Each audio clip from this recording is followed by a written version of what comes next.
Coming to Our Senses, Volume 10. You get what you deserve.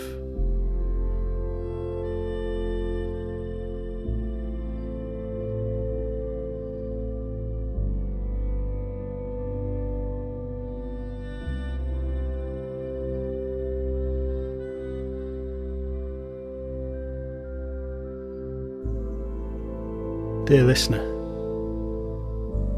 is it your first time here? Or have you been before?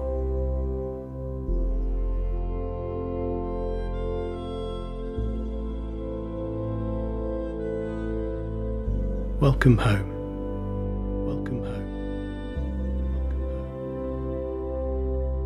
home. Whoever you are, you deserve to be here. Because you are here. You have a right to be here. Or do you? Yes?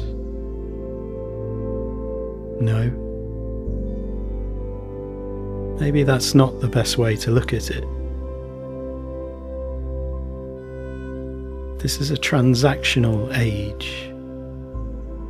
Everything calculated, categorized and rated, measured, counted and balanced, held to contractual expectations, reward, punishment.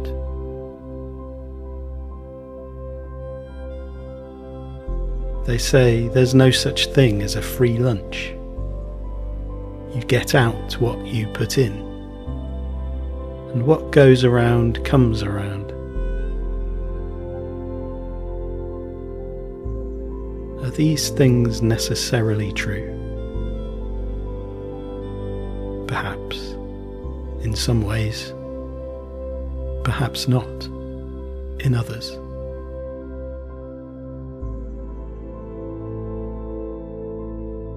In the moments ahead, we will meet some characters, different ways of seeing, of being, of approaching the question of who deserves what and why.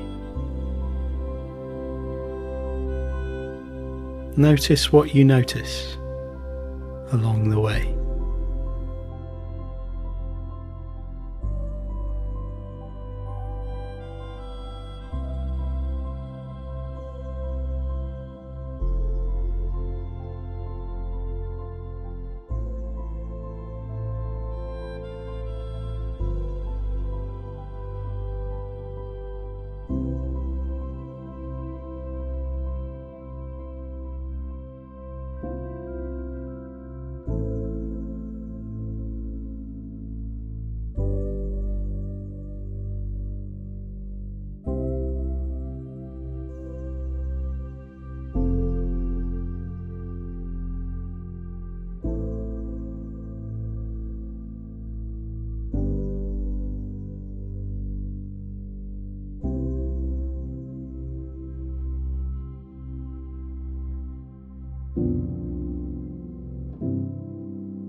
The Bootstrapper.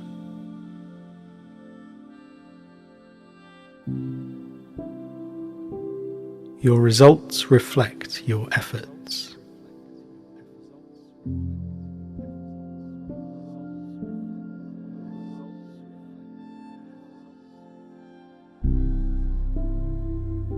The bootstrapper sees success as proof of moral worth and a reward for belief, discipline, and persistence. Anything can be achieved with sufficient personal grit, determination, and perseverance. Believes everyone is responsible for lifting themselves to the heights they desire in life. They tend to measure a thing's value extrinsically, often focusing on scale more than depth.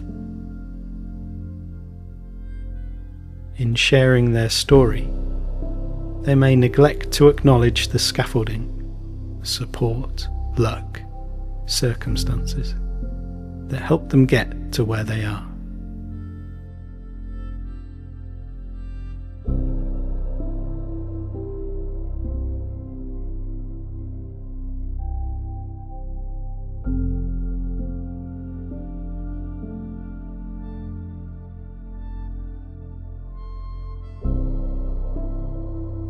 The Artisan. We should do this right.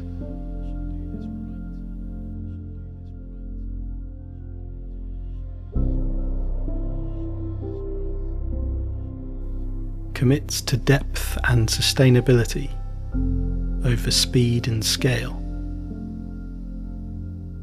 Regards tradition as something that warrants care and preservation. The manner in which something is done, the process or craft, is equally important as the final outcome.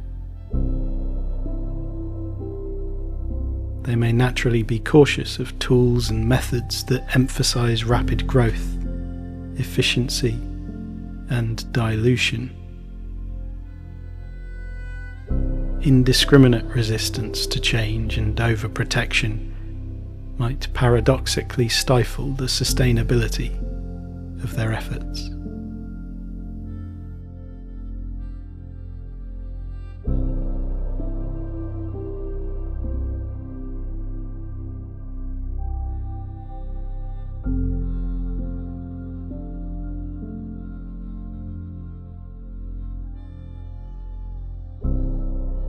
The Expector.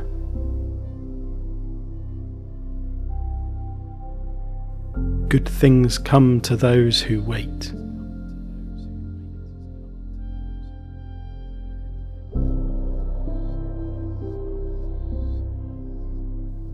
Waits to be chosen by an external authority or gatekeeper.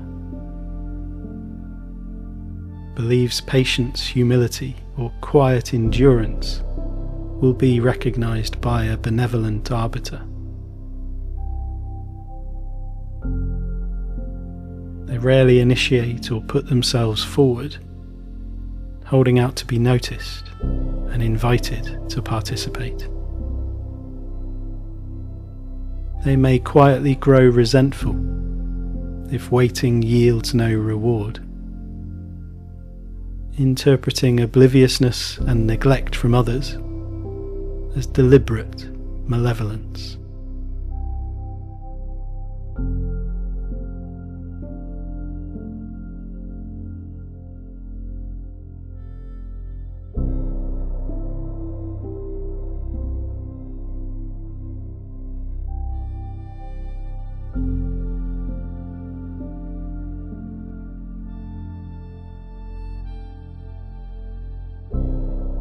The Witness.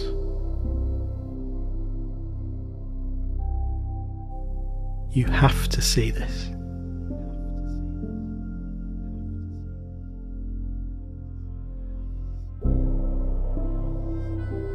Observes without feeling the need to control or correct. Focuses on things that naturally catch their attention, rather than on things they are explicitly told to care about. Highlights what they believe should be seen. They might become detached if observing turns into a way to distance themselves and avoid active involvement. A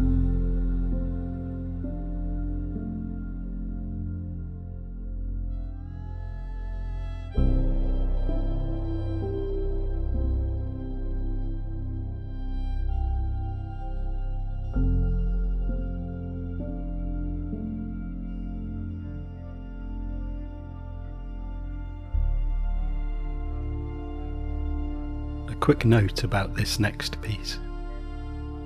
We explore deeply, and sometimes that means giving space to topics that are difficult to read or hear. The story that follows includes mention of child sexual abuse, trafficking, familial violence, a brutal homicide, and the events surrounding a death sentence.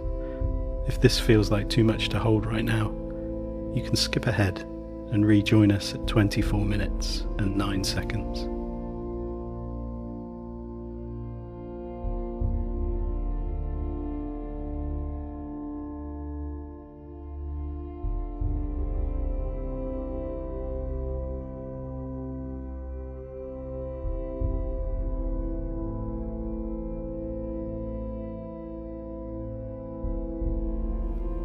Justice Deserved by Barbara Wallace.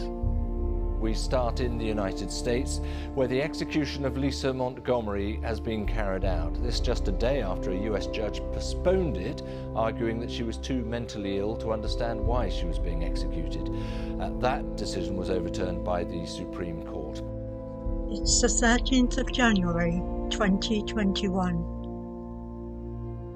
News outlets across the world report that Lisa Montgomery is the first woman in almost 70 years to be executed by the US federal government. In 2004, Montgomery travelled from her home in Kansas to Missouri to visit Bobby Jo Stinnett, who was heavily pregnant. She strangled her and kidnapped the baby from her womb. The baby survived.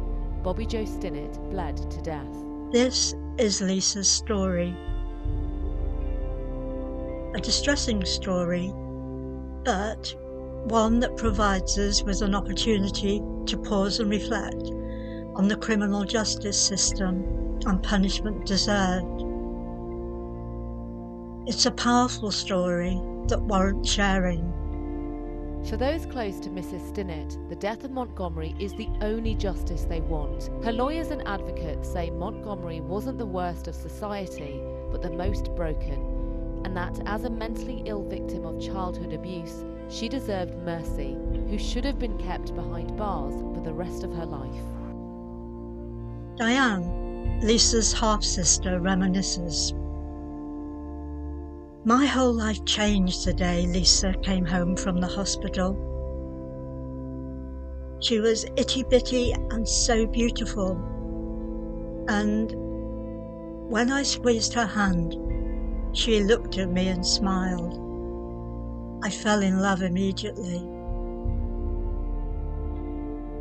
Diane assumes role of protector, shielding her little sister from their mother, who becomes increasingly violent as the girls get older, and from men who are sexually abusing Diane. Aged 8, Diane is removed from the family home by social services, and the sisters are destined to remain apart for 35 years. Delighted to be rehomed with foster carers, Zella and Floyd, Diane confesses, I had a big secret. I thought, if my new family knew how damaged I was, if they found out I'd been beaten and raped, they wouldn't want me anymore.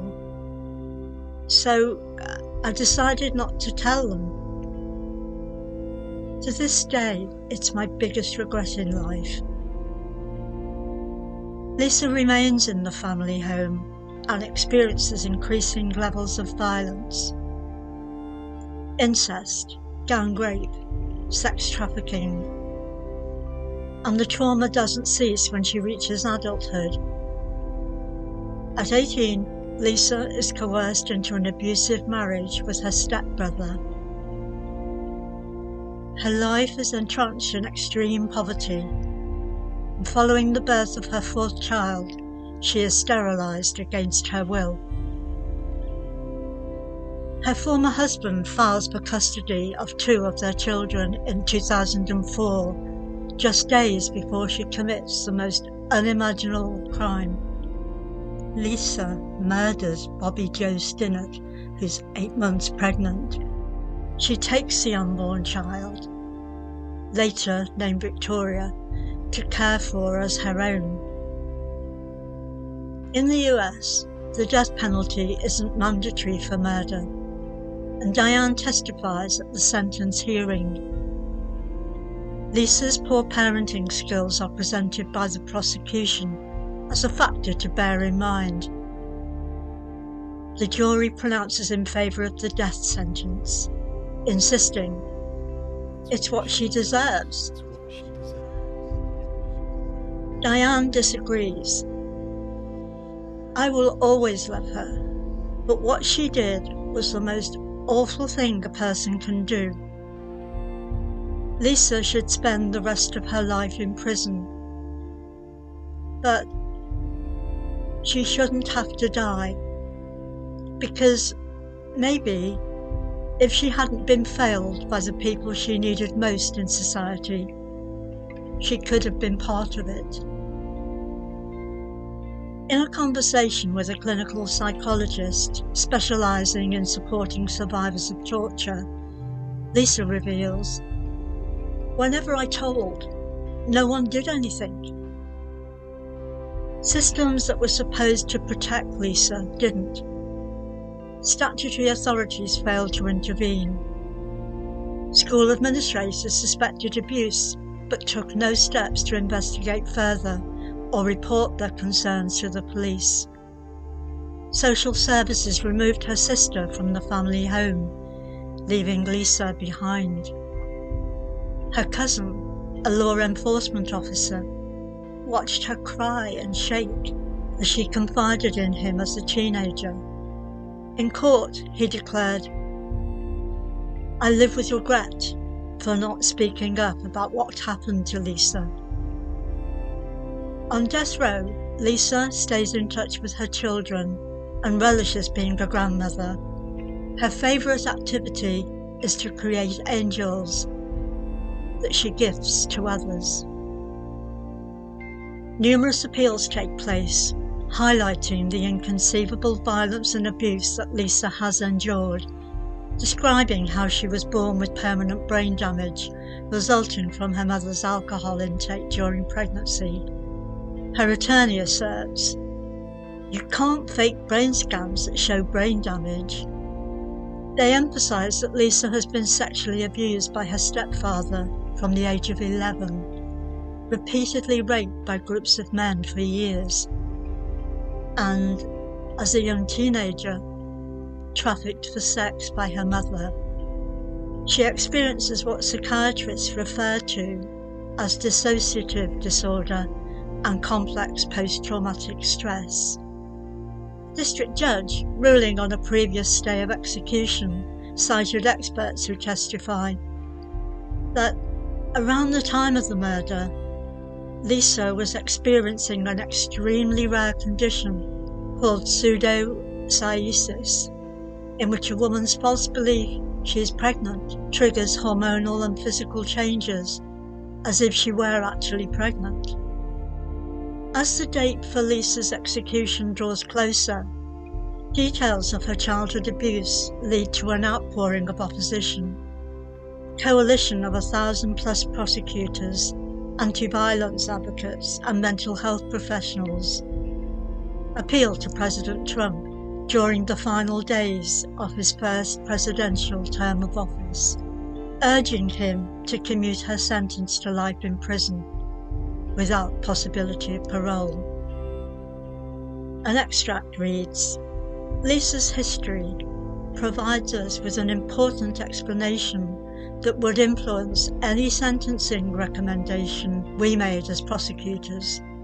Our experience prosecuting human traffickers and those who commit sex crimes against children has given us a unique understanding of the profound physical and psychological harm that victims like Lisa suffer. Mental health professionals have concluded that the sexual violence and cruelty she suffered is directly related to the crime she committed. They've also diagnosed Lisa with organic brain damage and serious mental illness that requires her to be heavily medicated at all times. But the history of violence and abuse is dismissed by the federal administration as the abuse excuse. Intense last-minute battles over Lisa's fate ensue. Experts argue that she has become dissociated from reality and is unable to understand the punishment she faces. So implementation of the death penalty is unconstitutional. But despite pleas for clemency, the timing of the execution is scheduled, ensuring it doesn't spill over into Joe Biden's impending presidency. In the hours leading up to her execution, Lisa remains in touch with her sister, her legal team, and the pastor who drove her to church as a little girl. He promises to be at her side, softly singing Amazing Grace and other favourite hymns. But this compassionate act is refused by court officials, on the grounds that Lisa is already positioned in the execution chamber. Therefore, permission to enter cannot be granted. Lisa remains silent throughout. No remonstrations. No last-minute requests. No last words. She is pronounced dead at 1:31 a.m.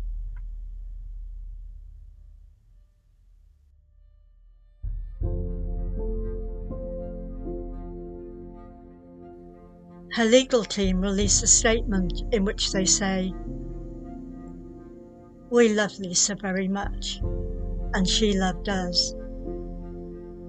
For those who sat here into the night, they hoped Montgomery's fate would have been decided next week by the new president. Joe Biden has indicated he would abolish the federal death penalty, but time ran out, closing the page on the tortured life and horrific crime of Lisa Montgomery.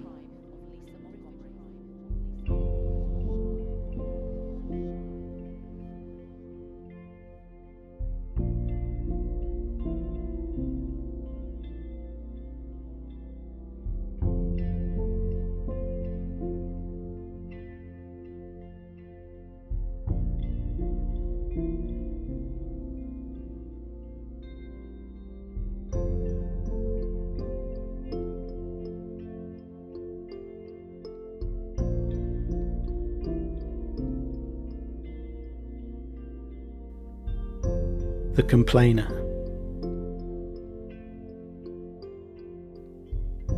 People are always trying to get one over on me.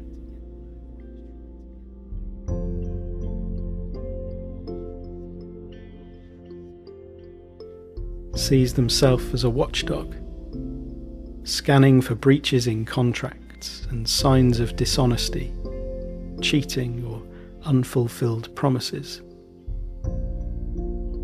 They may actively seek reasons to claim compensation and freebies, imagining themselves in a perpetual power struggle with anyone and everyone. Their extreme vigilance can make them difficult to relax around. They may also cause discomfort and embarrassment for others if every situation ends in a complaint.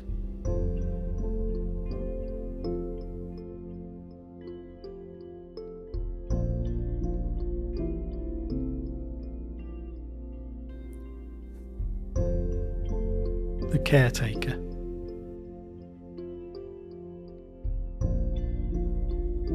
I'll sort that while I'm here.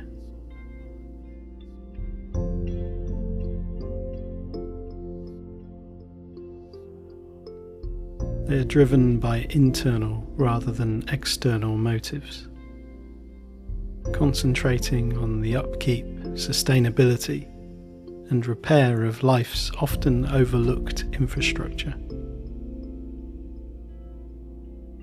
Their motivation arises from a sense of stewardship rather than external pressures, rewards, or threats.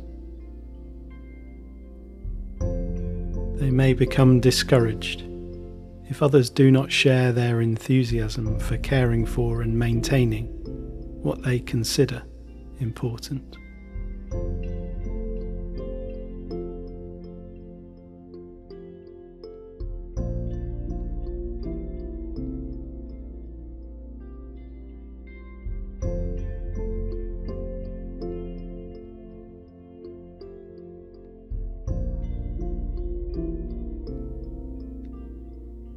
The hunter. All is fair in love and war.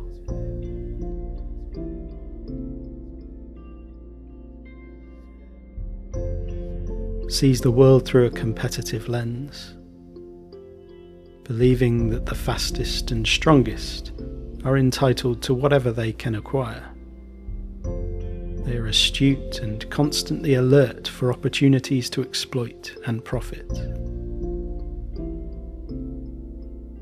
They might neglect social good, failing to understand why people would act against their personal interests for the benefit of wider society and others. This may lead to social alienation and exclusion.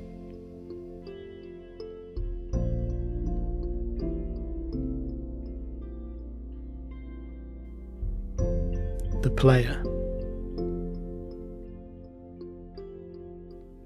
There's got to be a joke in there somewhere. Follows impulses, which they see as worth paying attention to and exploring. Guided by intuition, they enjoy improvising and allowing outcomes to develop naturally. They view life as inherently playful, always seeking opportunities to invite others to join in the game. They may detach and avoid taking responsibility for things that require their attention and focus.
If I am not careful, I can wake each morning and chain myself to a world I deserve.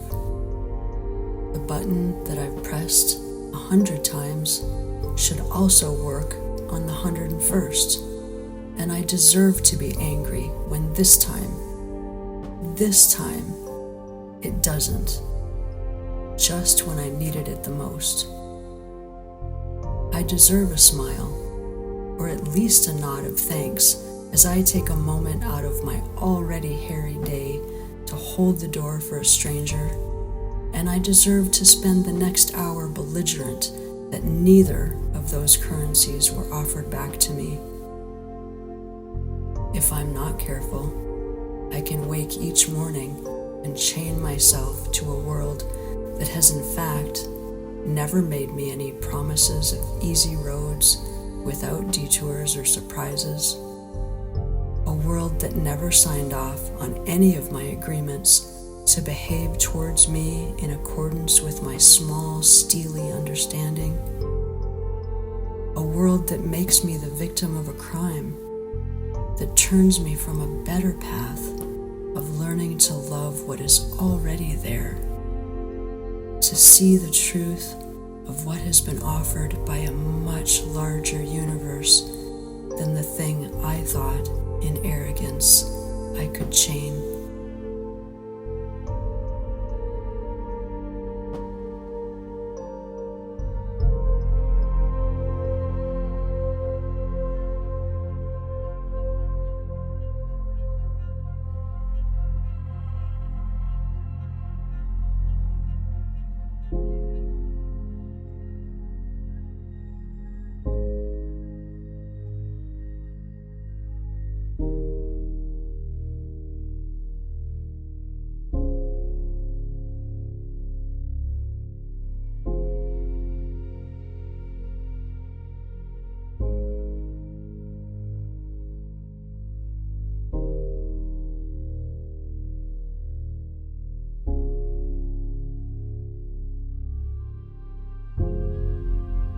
The investor. It will be worth the effort in future.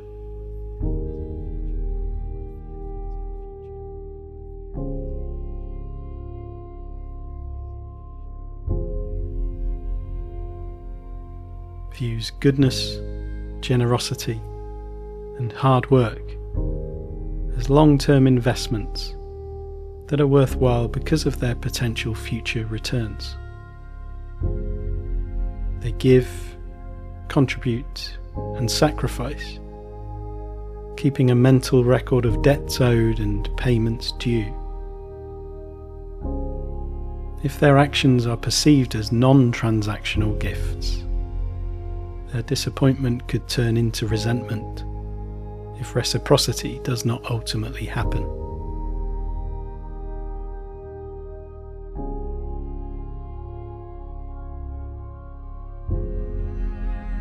The gatherer. That seems interesting.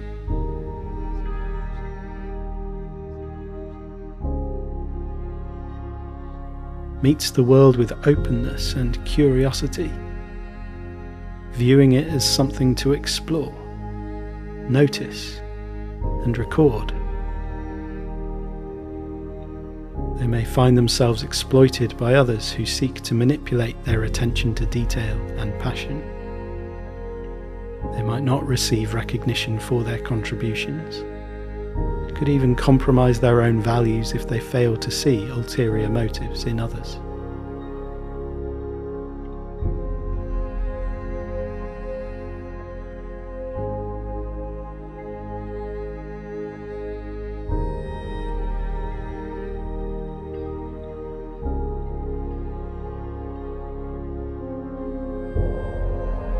The Arbiter. My view is objectively correct.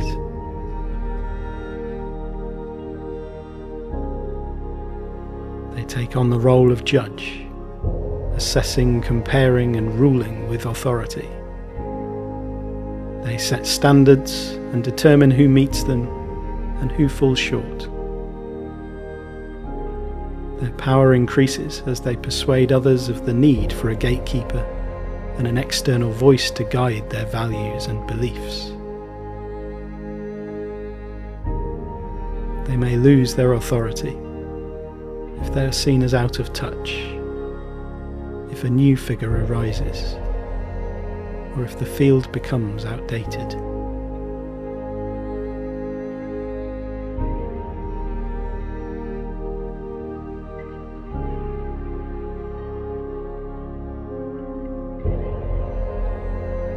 The host.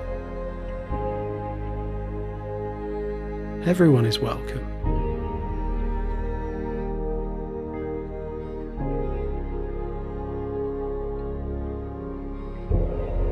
Prioritizes unconditional acceptance and welcome for all individuals. Belonging is not something to be earned, but something inherent and deserved by simply being, not by doing. Creates, fosters and maintains environments where people can connect with life, with themselves, with one another. They may minimize and neglect their own desires and preferences by prioritizing everyone else's, which may cause them to lose touch with parts of themselves.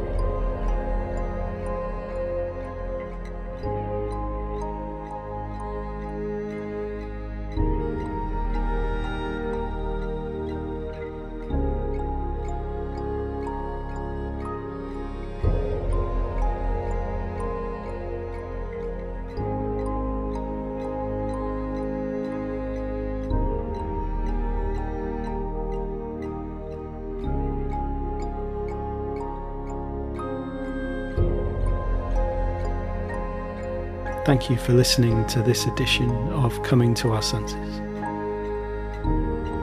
Coming to Our Senses is a community zine delivered through The Haven. It provides us with a space to explore the intersection of high sensitivity, creativity, and the world around us. This issue was collaged and curated by Andy Mort, and initially inspired by the conversation we had in our community Phrase Maze gathering. It also features work from Barbra, Tula, and Zoie. Join us to explore our full zine archive and bring your creative spirit to future issues.